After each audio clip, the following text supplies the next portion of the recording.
Hi friends, ఈరోజు మనం CDPO EO ఎగ్జామ్కి సంబంధించిన ప్రాక్టీస్ బిట్స్ చూద్దాం. మహిళలపై హింసాత్మక సంఘటనలు అధికంగా ఏ రాష్ట్రంలో జరుగుతున్నాయి? ఉత్తరప్రదేశ్.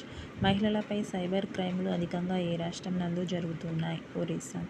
ఏ కేంద్రపాలిత ప్రాంతం నందు మహిళలపై హింసా సంఘటనలు అధికంగా జరుగుతున్నాయి? ఢిల్లీ. ఏ కేంద్రపాలిత ప్రాంతం నందు మహిళలపై హింసా రేటు అధికంగా ఉంది? ఢిల్లీ.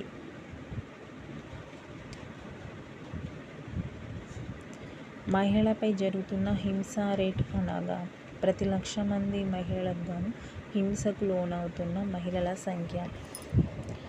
స్త్రీలను అకారణంగా ద్వేషించడాన్ని ఏమంటారు? మిసోజిని. లోక్సభలో మరియు రాష్ట్ర అసెంబ్లీలలో మహిళలకు రిజర్వేషన్లు కల్పించడానికి ఉద్దేశించిన బిల్లు ఏది? 108వ రాజ్యాంగ సవరణ బిల్లు. ఈ క్రింది